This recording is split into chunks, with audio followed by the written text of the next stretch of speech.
생명학과학과 신시영 교수입니다.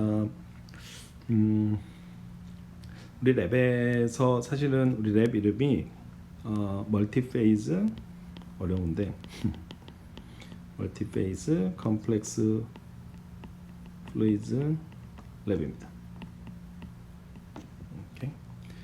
어렵죠. 그러니까 다양한 상들이 컴플렉스 플루이드, 다양한 상들을 갖는 컴플렉스 플루이드 랩의 플루이드에 대한 연구를 이제 진행을 하는데, 사실은 여러분들이 굉장히 주변에서 많이들 찾아볼 수 있는 이런 뭐라고 해야 되나, 생활용품 같은 것들, 그다음에 피, 침, 그다음에 안구, 뭐 케찹, 페인트, 쉐이빙 크림, 이런 것들이 전부 다 컴플렉스 플루이드에 속합니다. 컴플렉스 플루이드는 쉽게 생각하면 뭐냐면, 이게 액체도 아니고 고체도 아닌 이 애매한 것들을 가지고 있는 것을 말합니다. 예를 들면 침을 보세요. 이 침을 보면 이게 완벽한 액체라고 할 수 있나요? 이 라인이 이렇게 길게 늘어지고 이런 것들이 이렇게 점점점점점 이렇게 생길 수 있는 것들이 완벽한 액체라고 볼 수 없죠. 피도 마찬가지로 피도 끈적끈적하죠. 일반적인 그냥 액체와, 우리가 흔히 생각하는 물이라든지 이런 액체와는 조금 다릅니다. 마찬가지로 안구 같은 경우에도 약간 젤리 같죠. 젤리도 마찬가지로 컴플렉스 플루이드의 일종입니다. 이런 것들이 굉장히 지금 다양한 종류의 것들이 이제 컴플렉스 플루이드라고 통칭이 지어지는데, 가장 중요한 것은 이제 결국 내부 구조가 흐름 특성을 좌우한다라는 겁니다. 흐름 특성이란 거는 이게 액체냐 혹은 고체냐를 결정하는 그런 특성이라는 거죠. 그래서 내부 구조가 좀 다르게 되면 원래는 흘렀던 것이 안 흐를 수도 있고요. 내부 구조를 또 조금 바꾸게 되면 안 흘렀던 물질이 흐를 수 있게 만들어주는 그런 특이한 특성을 가지고 있습니다. 여러분들, 그래서 예를 들면 이제 쉐이빙 크림을 보면, 쉐이빙 크림 내부 구조를 보면 다 기포입니다. 기포가 이렇게 잘 쌓여져 있는 이런 구조들을 가지고 있어요. 근데 생각해 보면 기포도 액체죠.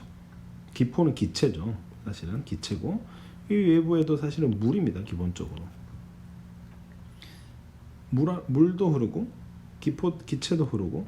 그런데 이거는 쉐이빙 크림은 어떤 모양을 딱 가질 수 있게 되죠.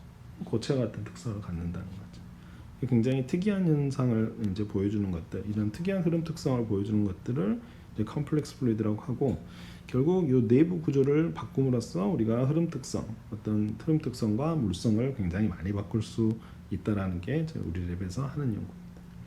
이 중에서도 우리가 이제 에너지 쪽에서 이제 포커스를 맞춰서 이제 하고 있는 연구들이 있는데, 그 중에 하나는 인핸스 오일 리커버리라는 겁니다.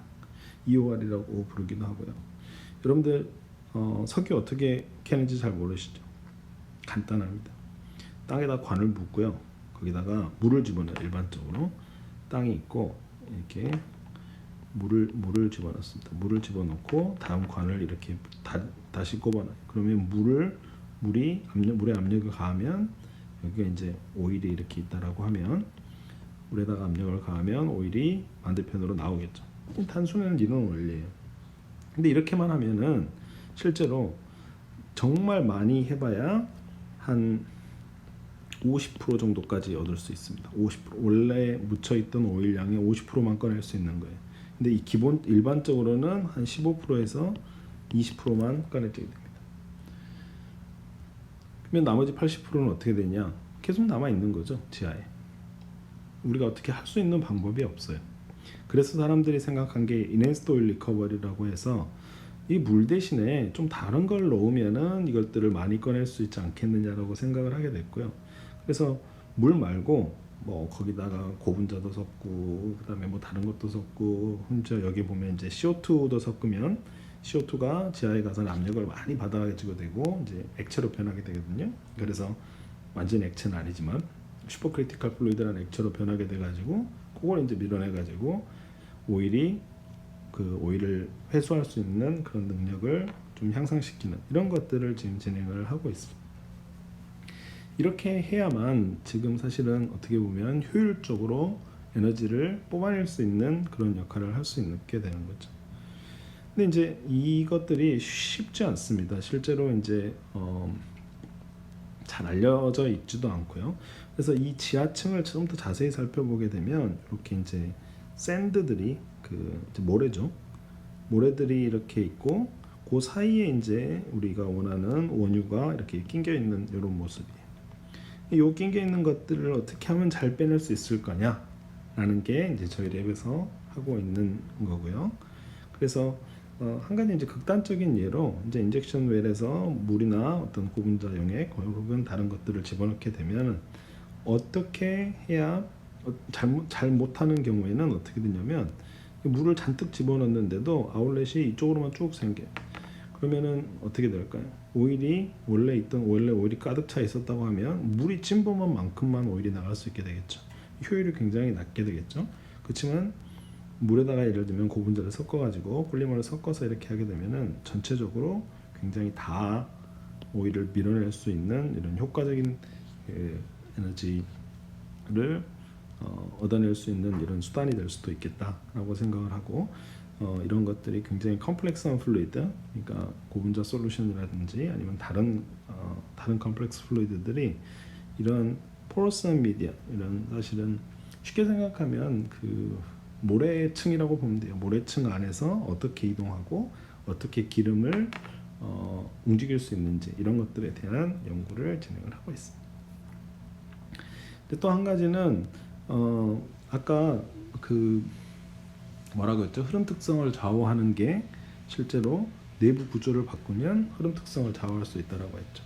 그 실제적인 예로 이 바나디움 흐름 전지라는 이제 큰 용량의 배터리, 그러니까 어떻게 보면 우리 리튬 아이온 전지는 잘 알고 있을 거고 리튬 아이온 전지가 아니고 그 케미칼들을 이렇게 흘려보낼 수, 탱크를 이용해 가지고 굉장히 흘려보낼 수 있는 이런 대용량의 에너지를 저장할 수 있는 장치에 쓸 수 있어야 하는 이런 멤브레인 같은 경우가 있는데, 그런 멤브레인에서도 이런 내부 구조를 이렇게 정렬되지 않은 구조에서 굉장히 잘 정렬된 구조를 통해 가지고 이런 내부 구조 제어를 통해 가지고 바나디움 흐름 전지의 멤브레인을 개발한다든지 아니면 광학기성 질체를 분리할 수 있는 이런 멤브레인, 이거는 지금 나노 사이즈에서의 어떤 구조를 이거를 카이랄 물질의 구조를 이용해서 카이랄 물질을 개발한다든지, 카이랄 물질을 이제 서로 분리할 수 있는 광학기성 질체, 뭐 L폼, D폼이 있는데 이 L폼과 D폼을 카이랄 셀렉션, 이걸 L폼이라고 하고 이걸 D폼이라고 하면 뭐 L폼만 나오게 한다든지 할 수 있는 이런 것들을 분자 구조의 제어를 통해서 분류막을 개발하는 이런 연구들을 진행을 하고 있습니다.